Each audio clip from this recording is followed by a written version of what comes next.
joined by Heather Barr. She's the Associate Women's Rights Director at Human Rights Watch. Welcome to the programme, and thanks very much indeed for finding the time to speak to us today. Thanks for inviting me, and thanks for covering this topic. I want to ask you, first of all, about just the latest restrictions on women's life in Afghanistan. It was only 2 days ago that the Taliban banned women from visiting a really popular park in the country. What are your thoughts on that? Well, I think this is an illustration of the fact that we have no idea where these restrictions will end, and they are ongoing and escalating in some ways. The ban on women visiting the park, I think, is really important because, it gives you the feeling that the Taliban are actually engaging in intentional cruelty.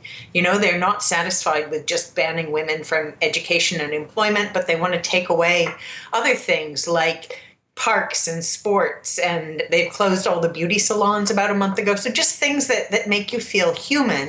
And another thing that's happened recently that we should talk about also is last week, the Taliban blocked 63 women from getting on airplanes when they were meant to be leaving to go to the United Arab Emirates to take up scholarships there. And this is really devastating because one of the things that has been sort of helping some girls and young women cling to hope is the idea that they might be able to go overseas and study. And now the Taliban seem determined to take away even that. Indeed, public space for women in Afghanistan clearly shrinking, and there are unofficial figures out recently that do point to a real sort of mental health crisis for women in the country, reports suggesting that more women are taking their own life or trying to than they've done before in Afghanistan. I know that's something you've looked into a little bit. What do you know? What does the data tell us for the moment?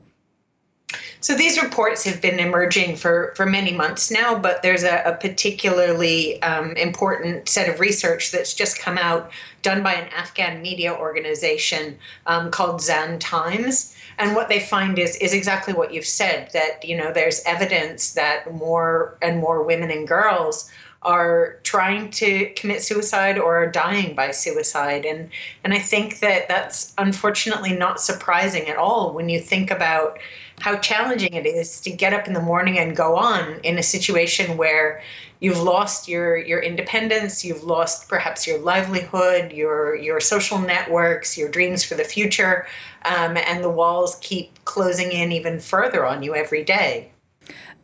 Since the Taliban swept back into power 2 years ago, no country has formally recognised their rule. But I wonder what your thoughts are on that, because there is a school of thought that says actually the only way to affect change, to improve lives for women in Afghanistan, is to speak to the Taliban, that you need that relationship, even if you disagree with their ideology. What do you think of that? Well, the question I've heard a lot of Afghan women ask is, what has this engagement so far achieved? There's been an enormous amount of engagement with the Taliban over the last 2 years. Many diplomats going to them and saying, look, these policies on women are not acceptable. You need to stop this. You're not going to gain recognition if you behave in this way. And the result of that is nothing. There's been no evidence at all that the Taliban are listening, that they're willing to compromise at all. And so, I think Afghan women are rightly asking, are you not just actually normalizing them through these kinds of engagements and making them seem legitimate and even recognized in an informal way? I mean, one of the things that we want to look for is a stronger focus on accountability. At the Human Rights Council in September, we'll be asking again, as we have been for several years, for a new UN-mandated accountability mechanism to collect and preserve evidence that can be used for prosecution of crimes being committed in Afghanistan. We're also looking to the International Criminal Court for action on Afghanistan, including on their crimes against women and girls. So I think it's time for talking about how these are crimes and they do need to be punished. And just a final thought from you, if we can, on what the international response should be, particularly in terms of people who want to leave Afghanistan. It's often very difficult for Afghans to safely reach Europe, certainly to reach the United States. Do Western countries need to do far more, particularly given historic Western involvement in Afghanistan, to help people get out now? So Western countries, all countries need to be doing much more, certainly to accept asylum seekers, including women and girls. There are 3 countries, Finland, Denmark, and Sweden, that have said that they have policies that they will accept all asylum claims from Afghan women and girls. More countries should follow.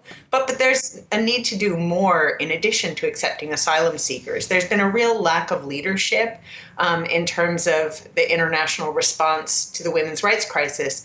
And we are looking to countries that say that they have a feminist foreign policy, like France, to provide that leadership, which is still missing so far.